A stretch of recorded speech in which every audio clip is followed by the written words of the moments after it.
I am pleased to introduce Heather Rice, who comes from a family of chiropractors, has been offering gentle and powerful chiropractic care internationally for over 30 years. Having served over 10,000 patients, studying the best practices and vital behaviors of some of the healthiest families in the world, she's focused her private practice on wellness care for infants, children, and adults.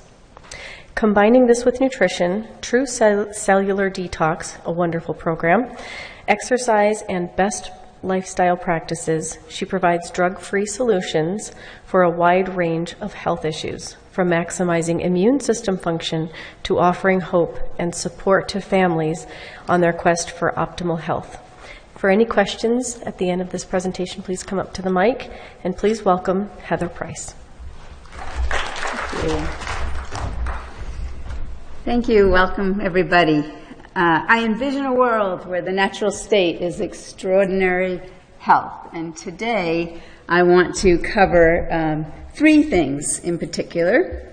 I want to work with helping you see in your own bodies how you can go upstream to be able to maximize the function of the immune system. And I also want to cover something that I've found has been one of the most challenging aspects of working with patients because it's a hidden aspect. And then thirdly, I want to cover what my patients have told me is the most challenging piece for them in following my recommendations. And I want to share with you the solutions that I have for those things as well. So when I was 13 years old, just to give you a reference point, I got strep throat. Anybody here ever had strep throat? Yeah? You remember what that was like, right? Couldn't swallow, painful, swollen tonsils. And that was exactly what my experience was. And I remember at 13 very clearly I could hardly even swallow a sip of water, never mind the pill that I remember clearly how big it was that the pediatrician had recommended. And lucky for me, my dad was on his way back from his first vacation from chiropractic school. And so I got my first chiropractic adjustment at 13 years old when I had strep throat. And wow, I will never forget it. Powerful. And when it happened, I was startled and amazed that within a few hours, I could swallow better, and I started to feel better. And so I asked my dad, how does this work? And he said, oh, I just help you turn the power back on in your body. And at 13 years old, that worked for me. Sounded good. I was so impacted by that experience that for the next 40 years, I began studying and continued to study what the healthiest people in the world do to get their health back and to keep their health. And so I want to share some of the most useful pieces of that with you that I've learned over that time. And we're going to look at the thing that is most disturbing to me now when I am researching and studying what the latest devastating news is for us. And so many of our speakers this weekend have covered this fact that in the last 50 years, we have started to see a dramatic crisis happening where we're at the point where 1 in 2 American children is diagnosed with a chronic illness. Now, my experience of strep throat, that was an acute illness. That was short-lived. My body knew what to do with that.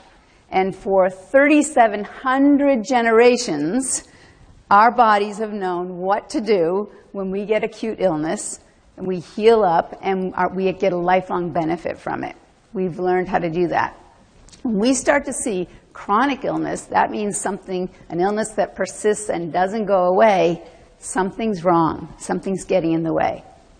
So I want to look closely at it and start to uncover what's going on here and what do we need to do about this. It's interesting that when we look back in that 3,700 generations behind us, that there was this progression that occurred where we became the super species on the planet.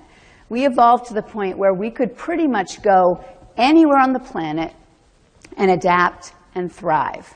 We were the super species on the planet. And that ability to heal up from acute illnesses meant that we didn't go extinct. No, instead we thrived. So here we are, we've been the super species on the planet, and now we fast forward to today, and we are the sickest species on the planet. Right? So check it out, check it out. If you think of all the other species on the planet, do we see chronic illness in any other species? And if we do, what's the first thing we do when we recognize that some other species has a chronic illness developing? What do? We look at their habitat, don't we? And we figure out what went wrong there, and then we fix it, and then what happens? The chronic illness goes away. So clearly, we are not living a genetically congruent lifestyle. Our human habitat has gone sideways, and we are now reaping the repercussions of that. And yet, we haven't seemed to have learned from that experience. So we have gone from the super species on the planet to the sickest species. And so I want to, there's many different reasons why that has happened and what has changed and altered in our habitat, in our environment. But I want to just take a step, a higher overview to gain, again, a perspective, because I think it's where the solution is going to be found. So I want you to take a look at this illness-wellness continuum, right? So here's, oops, I pressed the wrong thing. How about that? Yeah. All right, so here's death, and here's health. And this is kind of the neutral point. I actually see 3 zones here. I see the sick zone, the not sick zone, and the healthy zone. And I would say that most people are actually living in the not sick zone, thinking that they're in the healthy zone, and actually never really tasting what real health is. And so instead what's happening is they're living right here saying, I'm healthy, I'm healthy, I'm healthy, I'm healthy. Whoops, oh, I'm not healthy now, I'm sick. And then they have a period of time that could be short or long where they're sick, and then they pop out of it, oh, now I'm healthy.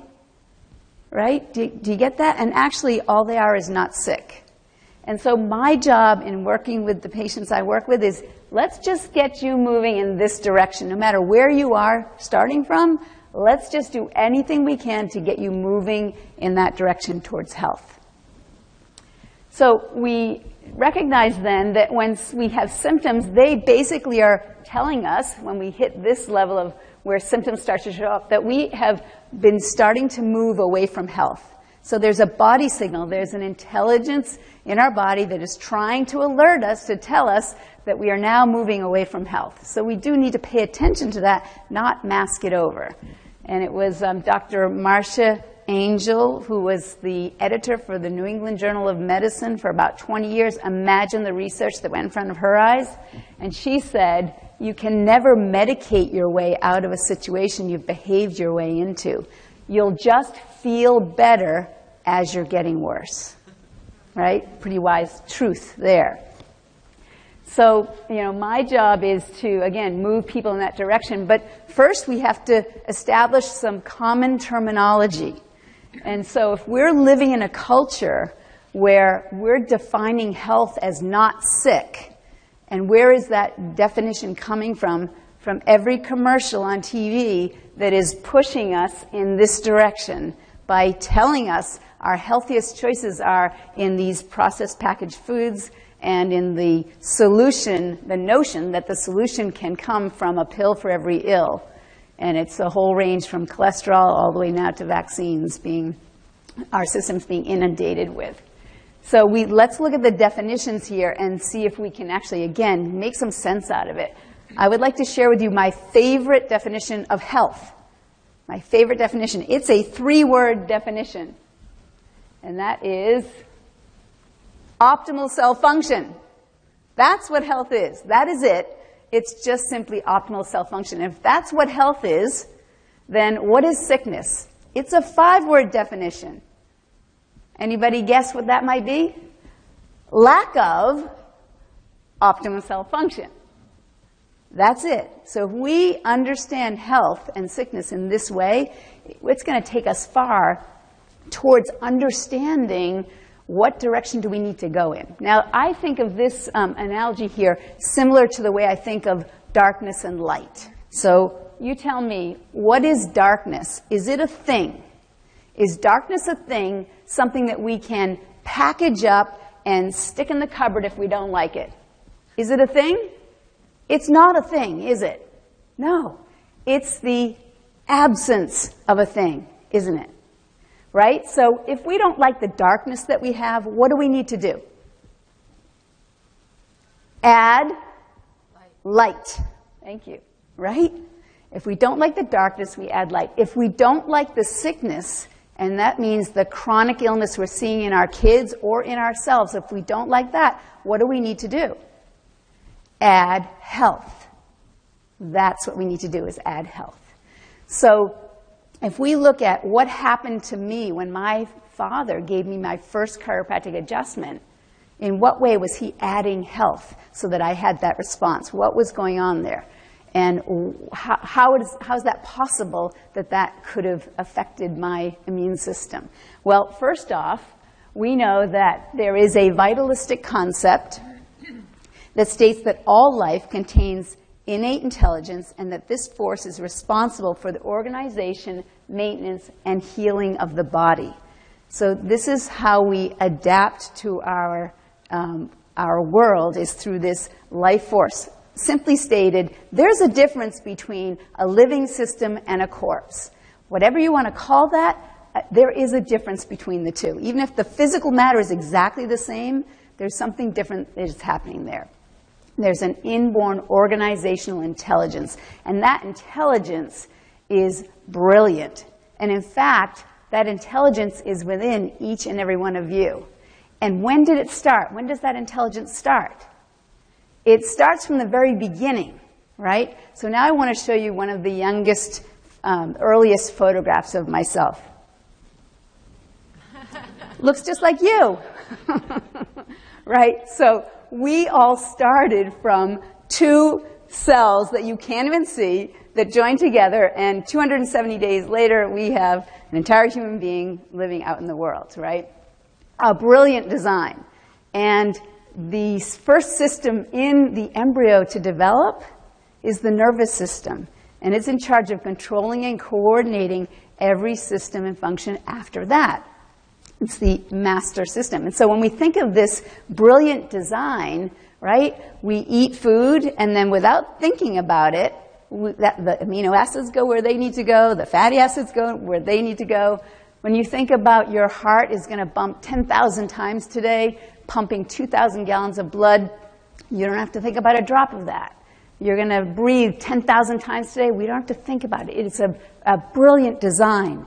And you are designed to be healthy. And all the intelligence that you need to be you is in every single cell. And it started in the two genomes of where you began.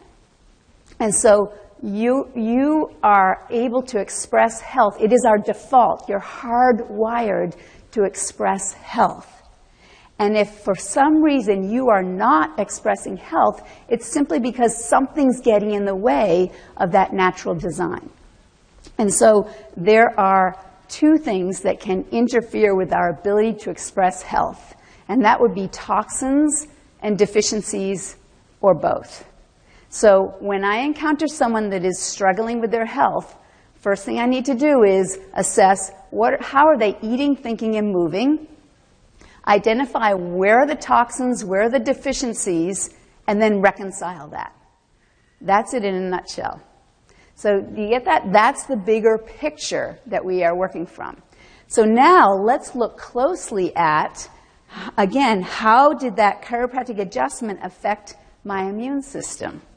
And so what is it that is this brilliant design? What is it all about as we live on this planet? It's about adapting. That's really what it is. So my other favorite definition of health is the ability to adapt to the environment that we're in. And so what system is responsible for allowing us to adapt to our environment? And it's through your nervous system that you perceive the world, adapt to stress, coordinate all the body parts and functions, express your emotions, and create your conscious reality.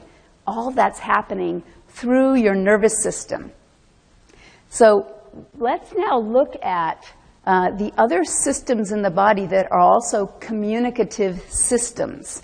So there are three, and that would be the nervous system, the immune system, and the endocrine system. They're all communicative systems, and it is through the interaction of the nervous system and the immune system that we're able to adapt to our world. So let's look closely at that.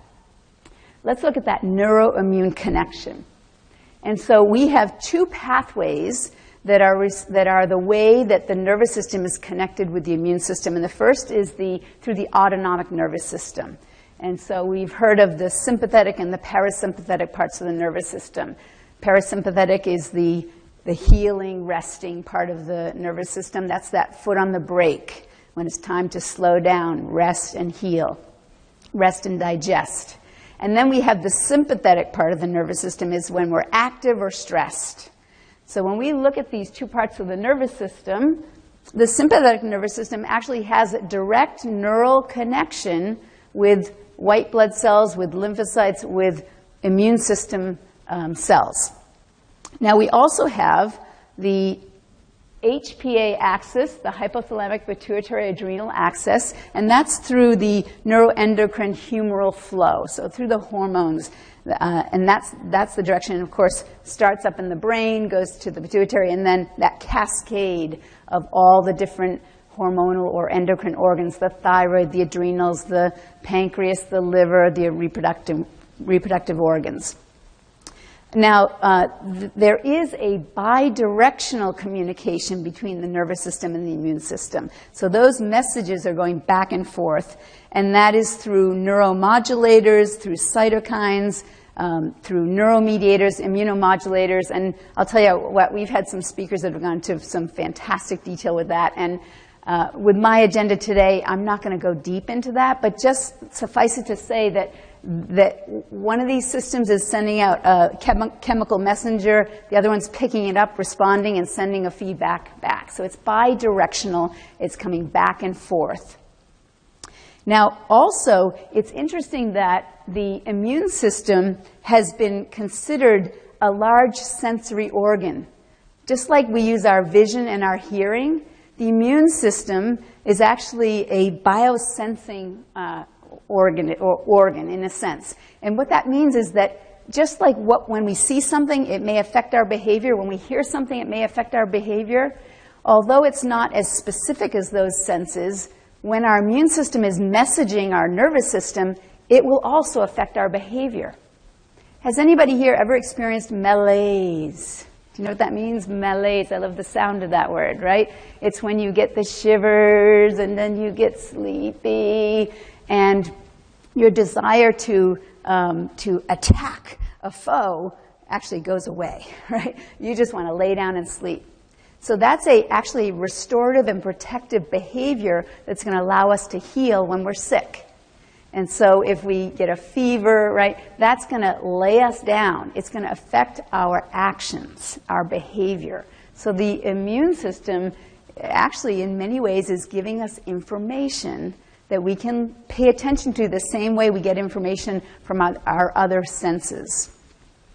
All right, and so I want to now I want to dive deep into these two, unpack these a bit. So we'll go to the sympathetic nervous system first, and just recognize that, again, the nervous system is going to be sending out information, sending out its messages, and sympathetic nervous system will specifically have the impact of a fast and localized mobilization of white blood cells. So when the sympathetic nervous system is in charge, that's what it's going to do. And once that happens, then those white blood cells, they're going to be out and attacking and killing off the bacteria, the viruses, the parasites. They're going to be producing antibodies. They're going to be attracting more immune cells into the area. They're going to be alerting the nervous system about what's going on in that area. And they're also going to be inhibiting allergic reactions. And so I want to also give another frame of reference that the immune system is not working autonomously. It's not just doing everything it does on its own. And so there's going to be that actually an overseeing by the nervous system of what the immune system's doing. And the nervous system actually will make the decision, is it time to turn on the immune response, or would it be better to actually override that immune response and depress it for right now? So when would it be a good idea to do something like that? Why would we want to actually depress the immune system? How about if a tiger was chasing you? Now, remember, the immune system is a very expensive system to run. And so if a tiger was chasing you and your goal was just to survive the next minute, then you would want to put all of your resources into doing that. And so you would actually turn off and shut down the systems that were going to require resources that wouldn't help you in that moment. So you'd turn down that digestive system, you'd turn down the immune system as well. So there is an intelligence, a brilliant design of why the nervous system may at times depress and override that immune response. So the nervous system is going to be in charge of making that decision of when's a good time to do each thing. And so we want to look at then, again, the connections here. So how is it that the sympathetic nervous system actually connects with this nervous system, the immune system tissue? And we have the lymphatic system, which is such an important part of the immune system. So the spleen, the thymus gland, the lymph nodes are all important. And there's actually direct neuronal connection, nerves going right into it and connecting with lymphocytes in these organs and in this tissue. There's also the bone marrow, which is where our premature red blood cells and white blood cells are. And that has a direct nervous system input as well. And then we, of course, have the immune system in the brain, the glial cells, and we have the skin that has its own immune system component. The gut lining has a very rich lymphoid tissue that is just underneath the surface of the gut lining. And all of that has nervous system fibers going right into it, so there's that immediate neural connection that is there. Now, the other thing that the sympathetic nervous system does is it directs the lymphocyte activity and directs where it's going to go and how big of a response it's going to be. Is it going to keep it local, or is it going to have it go systemic? The sympathetic nervous system is in charge of determining that. And the migration of the lymphocytes, directing the lymphocytes where they're going to go. Now, sometimes there is a depression of the immune system by the nervous system, but other times there may be actually a hyper response that occurs. And sometimes that hyper response may actually go awry. It might go sideways sometimes. And if it does, we have something called allergies, which is an over or inappropriate response to something that should be harmless to us.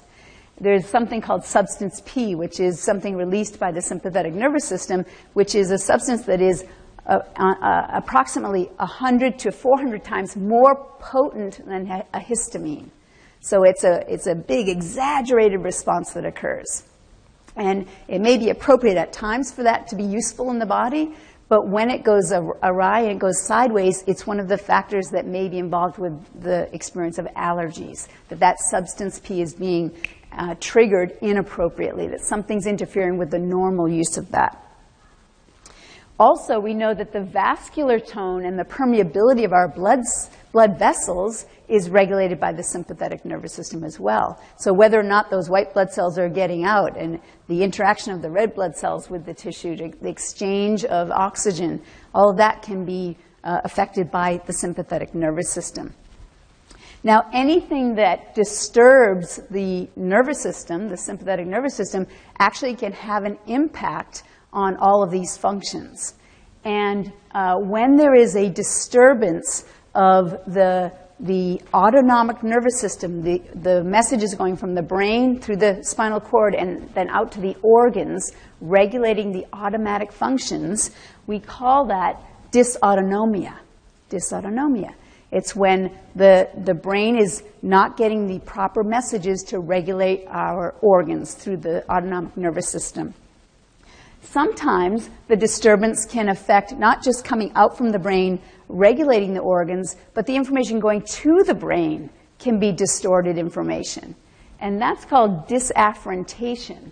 And basically what that means is that the brain's perception of itself is either vague or is distorted. And it's referenced as a distorted neural image of self. And that will then result in an altered response, right? So if you have distorted information going in, you may have an inappropriate response coming out. That idea of garbage in, garbage out, right? We've heard that before. And that may be one of the links to why we have autoimmune reactions as well, is that the brain is not perceiving itself in an authentic and accurate way. All right, let's now unpack the neuroendocrine immune connections.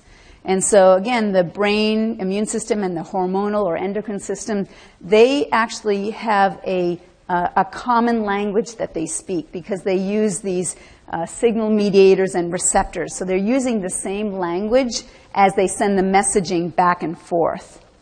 And so in that HPA axis, there's the endocrine organs, the hormones that are sending the messaging out, and it's that cascade that goes all the way down. And there's that interaction between the hormones sending messages to the nervous system sending messages to the endocrine organs. And we know that there is a relationship that when we are stressed, that will impact our mood. And of course, we think of hormones and neurotransmitters. Dr. Candace Pert named them beautifully, the molecules of emotion. So we know that we find that there is a relationship to chronic stress and depression also being associated with allergies and autoimmune concerns. And we also know that the neuroendocrine connections, they also are part of, if there's disturbance there, they can be part of the altered lymphocyte and migration patterns that occur, which we talked about, where the nervous system and the endocrine system are not directing the immune system to migrate to the right place and to have the proper response. So the way we typically, just like we think of in our culture, it's been framed that we would think of health as not sick. The way we think of our immune system is as though it is autonomous, kind of like the idea of a virus shows up in your blood and then the white blood cells go after it. That's the way we tend to think of the immune system, that it's just operating on its own. And that anytime there's a virus in the blood, once we recognize it, then we're going to get that disease and then we're going to fight it off. But there's some really amazing research, science that we can look at that tells us there's way more to it than that. And that is this, the curious example of Masha and Dasha. Has anybody heard of Masha and Dasha? Masha and Dasha were Siamese twins, and they were joined at the hip. And what was interesting about this, I first heard this story from Dr. Ted Koren, and he explained that the twins, they shared a circulatory system, which meant that anything that showed up in the blood of one of them was going to show up in the blood of the other one, of the twin. And what was interesting was that as they were interconnected and they shared each other's blood, the thing that was surprising is that illness affected them differently. Now that's really interesting. So let's see, Masha, I think Masha was the one that was a little bit more bent over to the side. And Masha had, she was short-sighted, and she would have colds a lot more frequently. What else about her? I can't remember what else. Those were the key things that I remember. Now, Dasha, she was a little bit more upright, and she had a much stronger, healthier constitution. She even smoked occasionally. And she had good eyesight, right? So here are these two sisters. Can you imagine this, right? And they're sharing a circulatory system, an excretory system, a lymphatic system, right? They're sharing all of these systems. The blood is flowing back and forth. And when something like the measles happens, one of them gets the measles and the other one doesn't. But the measles virus was showing up in the blood of both of these twins. And this happened repeatedly, whether it was the flu or colds or the other childhood illnesses, they would experience them at different times. Isn't that wild? Like, doesn't that blow your mind? Because, wait a minute, I thought it was all about the presence of the virus, right? So what was it that made them different? What was it that made them different? They had their own separate central nervous systems, their own separate spines. They were joined at the hip. They had their own nervous systems, right? So that's what's really fascinating about a scenario like that. That it's really not about the presence of the germ, and it really is about the susceptibility of the individual. And we know that actually the nervous system is part of that setup of whether you have more susceptibility. So let's explore that idea now. Now let's look at this idea of the spinal cord, the central nervous system.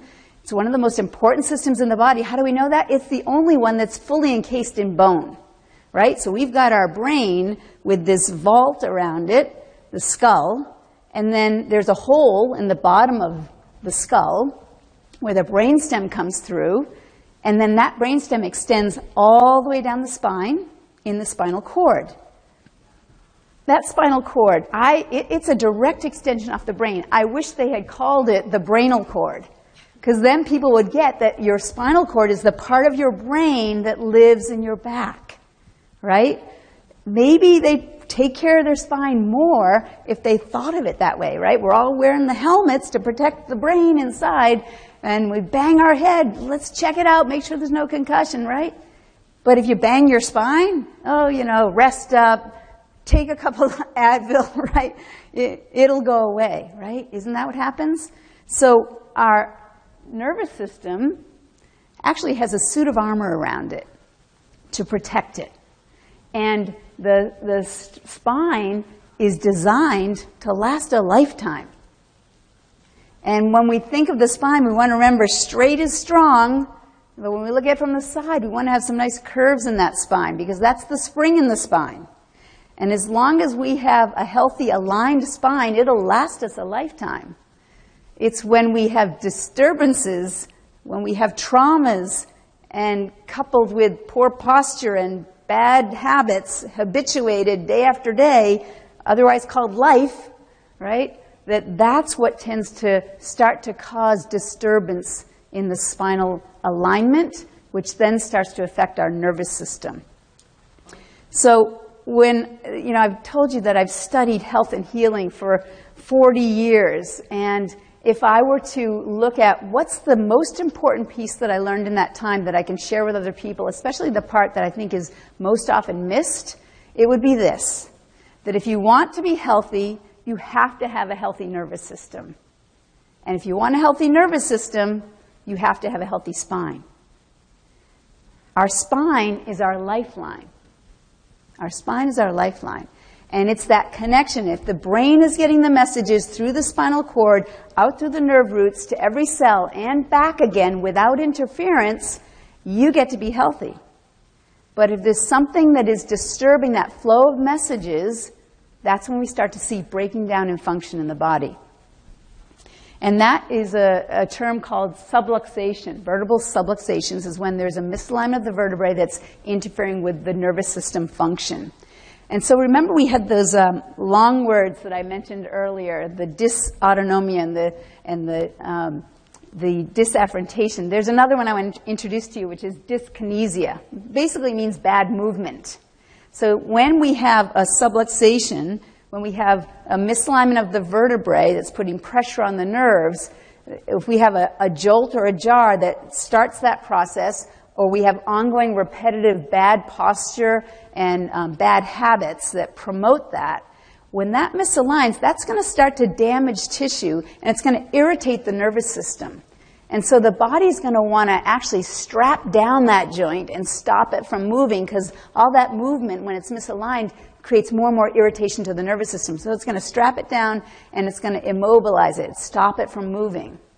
Now that's not normal in that joint to have it not moving. And that literally starts to send stress signaling up to the brain saying something's wrong, something's wrong, something's wrong.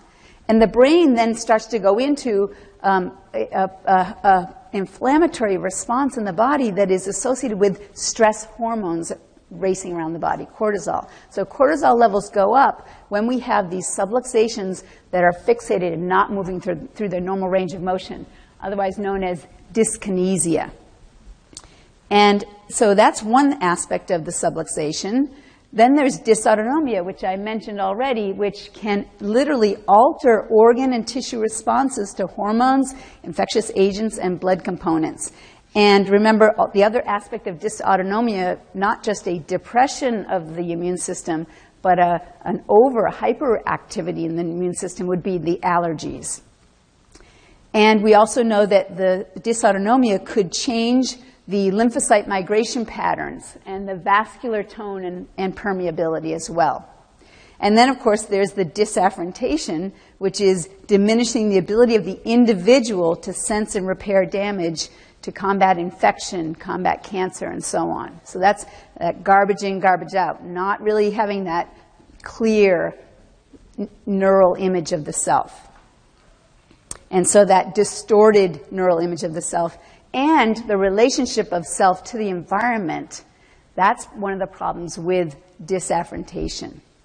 I want to now show you I want to dive deep into this and show you a map of the nervous system. And people love this in my practice when I give them the map of the nervous system and I show them, you know, where do these nerves go to? So we've got the central nervous system here, we've got the peripheral nervous system here, and we've got the organ systems here. And some of the earliest research in chiropractic in 1921 was a study called the Windsor autopsies.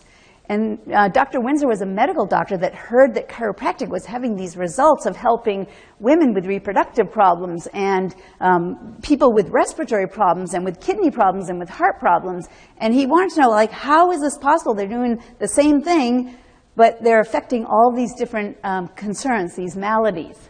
And so what he did is he went and did autopsies on cadavers, both human and cat cadavers.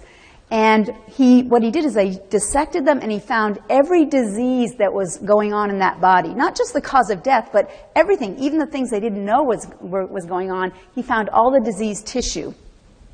And then he would trace that tissue back to the spine and see, was there any kind of subluxation there? And in 96% correlation, there was.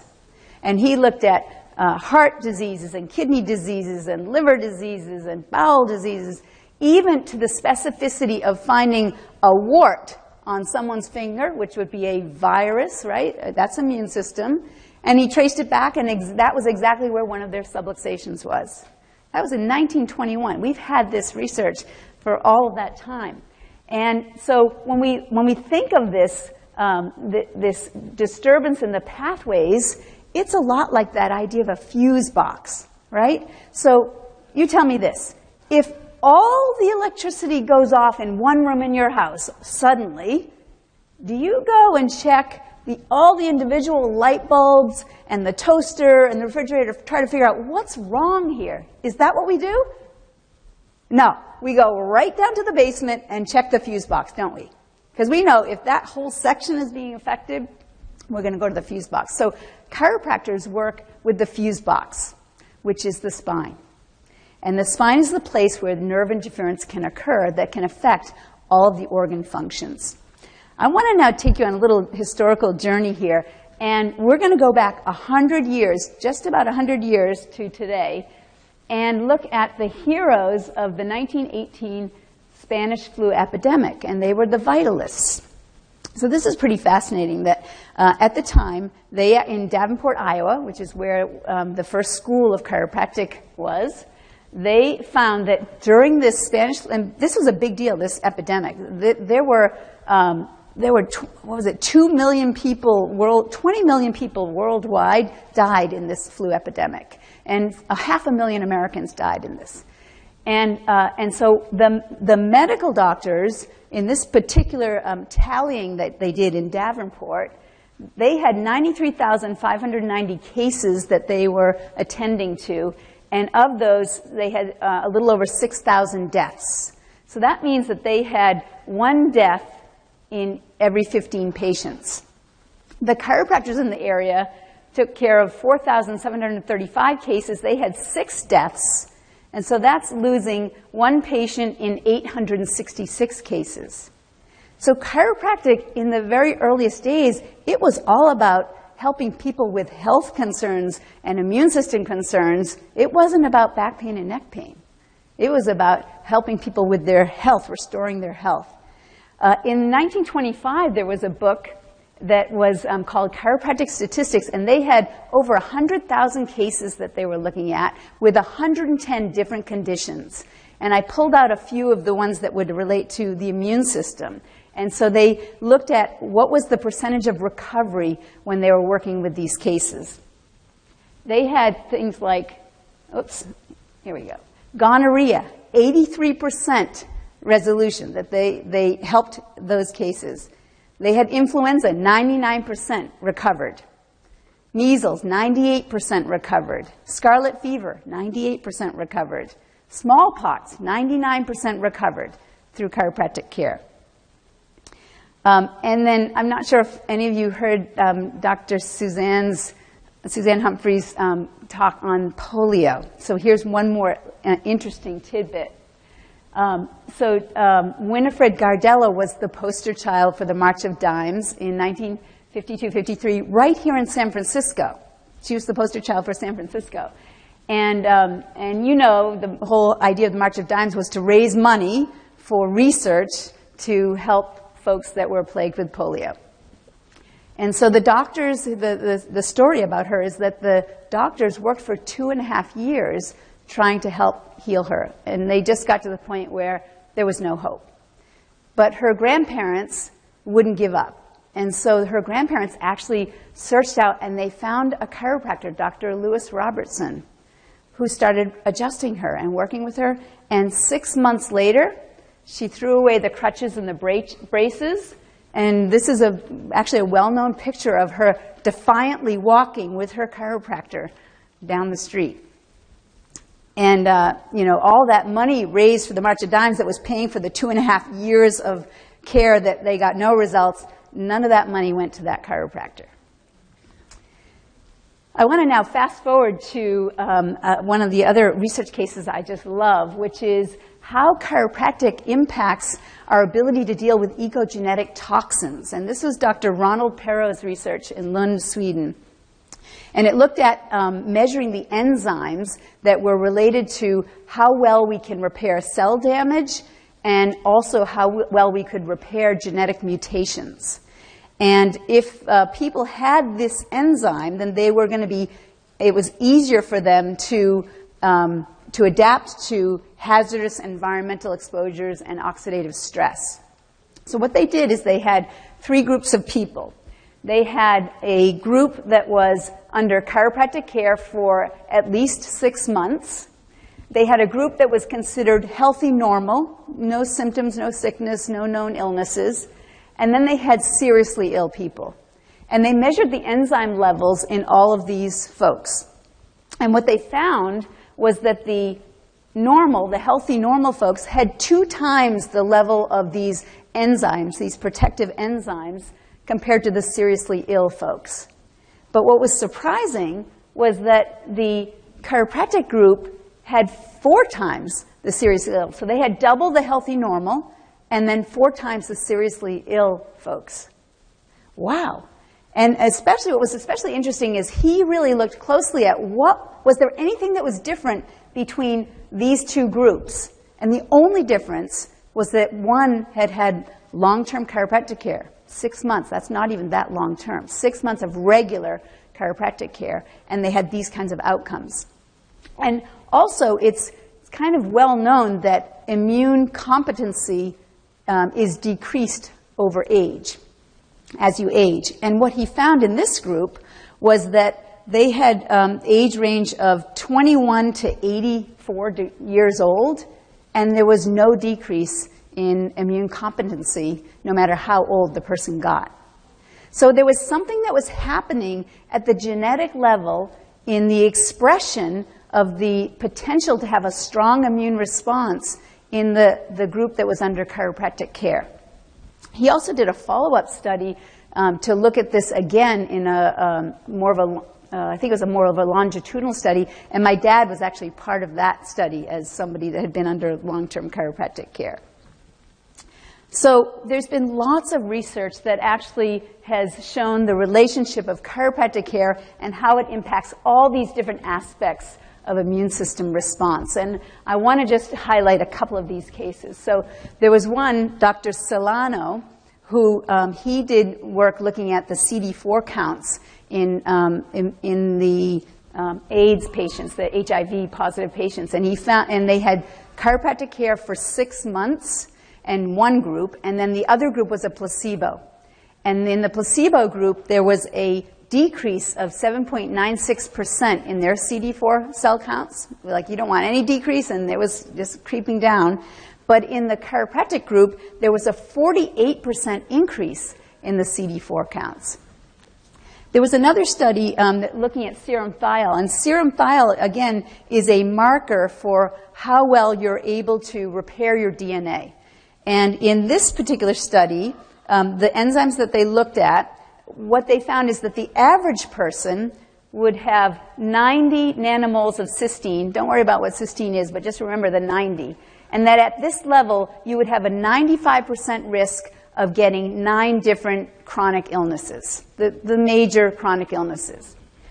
And what they found was that the group that had 1 year of chiropractic care, their level of cysteine went right up to 124. And at the level of it, once it reaches 120 nanomoles, the risk of those chronic diseases plummets to 5%. And then they had another, they followed it along, and if you had 3 years of chiropractic care, the cysteine levels were at 146 nanomoles, right? So that's your ability to repair your DNA simply by being under chiropractic care. And now I want to show you a study that is fascinating, showing that idea of that distorted neural image. Like, what does that mean to not have an accurate perception of your body in the signaling going to your brain? So this was a functional MRI study, and it looked at, this is before somebody was adjusted by a chiropractor, and this is after. Now, you can see that this brain is all lit up, and so it's looking at the blood flow in the brain. And when you're using an area of the brain, that's when you're going to have more blood flow there. So these two brains, you can see they're lit up. And what the person was asked to do in this functional MRI was to simply move their foot in a purposeful way, like a dance step, something they had to kind of think about. And so in order to perform that simple movement, their whole brain had to go to work to get that done. And they were subluxated, meaning they were not getting that accurate, clear flow of information between the brain and the body. So this is kind of like if you were to use all of your senses to throw a ball up in the air and then catch it. It's pretty easy to do that. But let's say I have you do that with your eyes closed. Now you throw that ball up and you're going to try to use everything you have to get it. You have to get more input going there. So when they adjusted the person and then they put them back into the functional MRI and had them do the exact same thing again, you can see that there's just this small part of the brain that's lit up. And that part of the brain is the motor cortex for the foot. That's the part that should be lit up running that function. There was a 2,000% greater efficiency in brain function between before and after the adjustment. What would you do if you had 2,000% greater efficiency of your brain right now? Like, what else would your body be able to do with that, right? So when we have a distorted neural image, it takes up our whole brain to just get things done on the simplest level. But when we have that clear nervous system, then we can actually just be very efficient with how we're running our body and how our brain is being used. Now, how would you know if you actually had a subluxation? How would you know if your nervous system was even affecting your immune system? Well, one of the indicators that we use to determine if someone is subluxated is posture. That if you have distortions in your posture, that's a really good sign that you may have nerve interference, right? So the two things that posture analysis tells us is how well is the brain tracking where the body is in space. If I give an instruction to have somebody stand with equal weight on both feet looking straight ahead, and they're doing this, that tells me their brain is not getting accurate information. There's some distortion there in proprioception, and so that means there may be subluxation. Or maybe they have a subluxation that's irritating the nerve, and their smart body is wanting to lean away and get away from that irritation. Whether there's pain or not, their smart body may want to lean away from it. We also know that there's that stress physiology that can show up in the nervous system. When we're in a hunched posture, that's a sign of defensive survival posturing. And that's going to be a sign that there's stress in the nervous system as well, especially if there's no stress happening at the moment and we're defaulting to that. That's something that I specialize with folks in my clinic, is helping them deal with stress more effectively. So posture is one thing. Then we also have technology to do scans of the nervous system. So if I want to measure that dysautonomia, if I want to measure nerve interference in the autonomic nervous system, I have a scan I can actually run to show me that. And so this person right here, if we think of that map of the nervous system that I mentioned, right? This is the nerve supply to the spleen, to the digestive system, the gut, the adrenal glands. This is the colon. So I can already have an idea of how their health might be being affected by what I find from my scans. And then we have other ways. If we're going to measure, this would be measuring the dysautonomia. If we're going to measure dyskinesia, we're going to look at restrictions and ranges of motion, palpating and motioning the joint, looking at some x-rays to see that altered alignment. So lots of ways that we're going to be measuring the presence of subluxations, and then also whether or not we're correcting them. Because over time, we're going to rescan and see the evolution and the improvements that happen. So how do we correct subluxations? It's a three-legged stool model. So healing happens in a rhythm, and our best results are going to come when we're adjusting people in a rhythm. And then there's exercises to strengthen their spine and to work with their posture. And then there's breaking the bad habits, because it's the bad habits that they're habituated in that keep recreating these subluxation patterns. So I need to train them on how to not keep recreating subluxations all day long. And that's how we get the results that we get. So you need all three legs of that stool. And if you're trying to sit on a two-legged stool, it's hard to do that successfully. If you want to heal successfully, it's that three-legged stool that's so important. Now let's look at those bad habits. What does that actually mean? Well, if we're going to look at breaking the bad habits, stopping the recreation of the patterns, we're looking at what actually is it that causes subluxations. And it's overload. It's stress overload, but in 3 dimensions. It's going to be your psychological, emotional stresses, biochemical stresses, and your physical stresses. And really what that comes down to, it's how you eat, how you think, and how you move. That's what it comes down to. So these modern day stresses are overloading burdens to us, and they are what are creating and perpetuating the subluxations, and they are cumulative. And this idea of cumulative, this allostatic load, this buildup of stresses over time, those emotional, chemical, and physical stresses, they all have to be managed by our internal capacity. But it's the nervous system that is the interface between the outside stresses and our internal capacity. So if we have a clear nervous system, then we have an accurate perception and an accurate response. It gives us our best chance of dealing with these stresses. But if we have a distorted, subluxated nervous system, then that's going to have us not perceiving the stresses accurately and not responding. So it drops our ability to deal with them at a significant level. Now, one of these stresses in the past 10, 15, 20 years has become the most dominant stress, more so than ever before, and that is the chemical stresses. Chemical stresses have become so bad that they're actually affecting the cells themselves. And so if I'm trying to adjust somebody's nervous system and clear it, but the cells themselves are so toxic that they can't perform, then my results are not as good. And so even though I get good results, if I'm not getting great results, I want to know why. And so in the last few years, I've had to actually look upstream and look at what do we need to do to actually relieve this toxic burden, and even at the cellular level. So I want to show you just quickly, what do I mean by that? So here we have a cell, we've got the DNA, the brain of the cell, the ATP, the energy, and in order for a cell to do a function, the DNA is going to trigger it to do that. But before the DNA makes any changes, it has to be triggered by the things around the communication chemicals and hormones. So vitamin D is going to come in, it's going to interface with the cell membrane, which then sends a trigger to tell the DNA to do something different. Or maybe it's a thyroid hormone, or maybe testosterone or progesterone or insulin or cortisol and so on. And they all need to come up to that membrane and fill in the receptor, and that will then trigger the response of the DNA. Now also, we have to have the toxins that are built up in the cell, they have to be able to get out, and nutrients have to be able to get in. All that's happening through the membrane. In our toxic burdened world, we have inflammation of the membrane of the cell.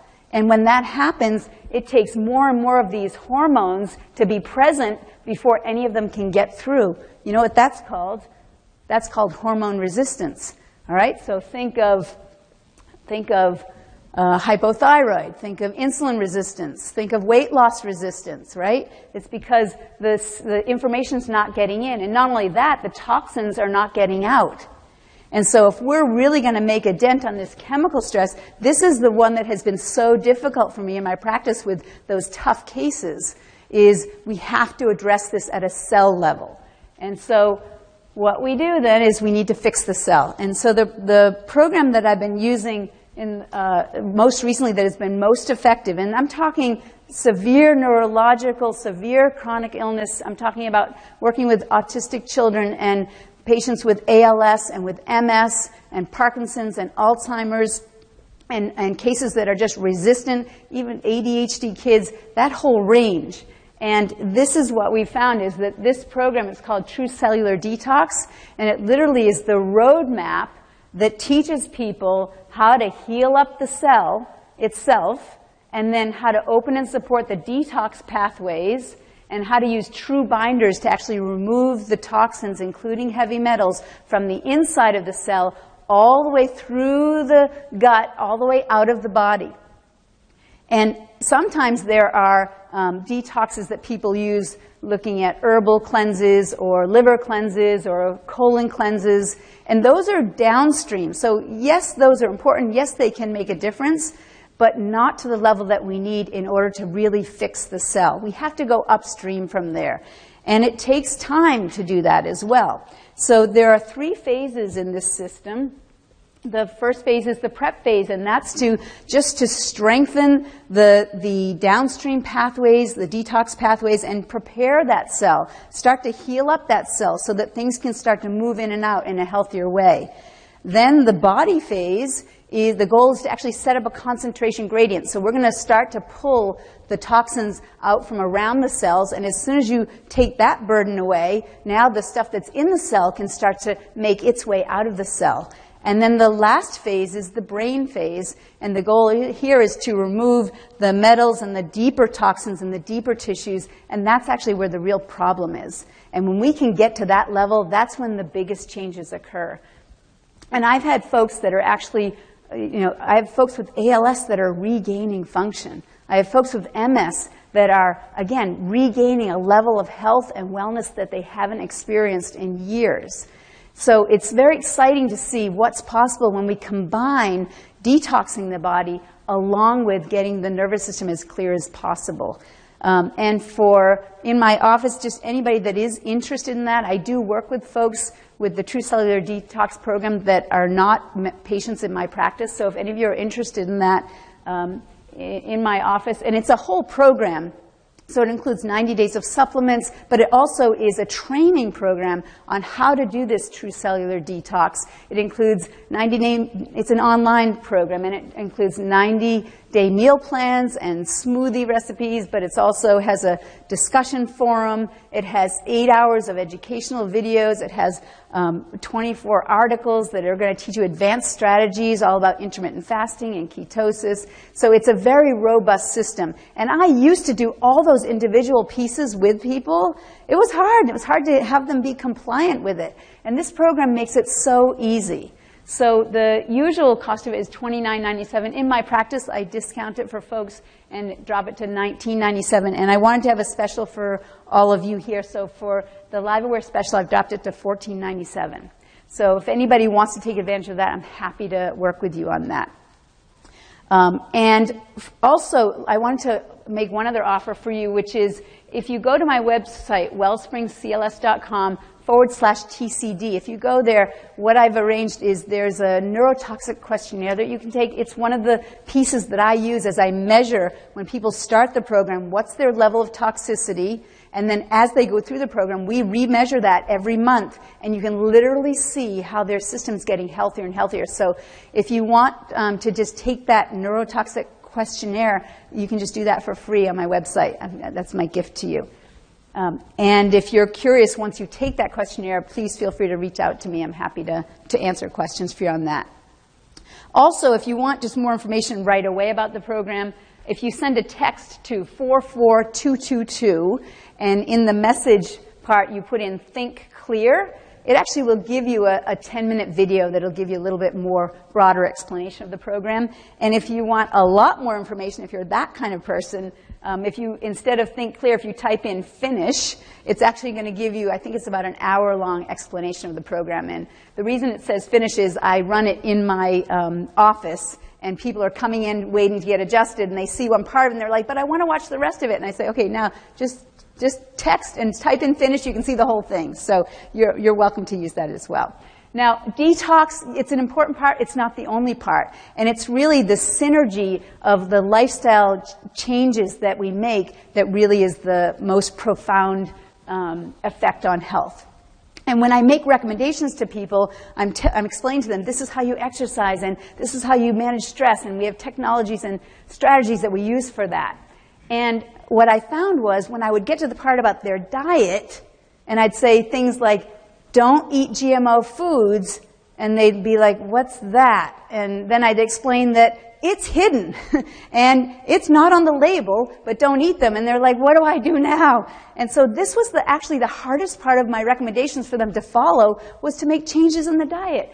And then I'd say, and you want to eat organic, and they'd say, well, that food's really expensive. And it's true, it is expensive. And so a few years ago, I actually started an online grocery store with all non-GMO foods, so they don't have to read any labels.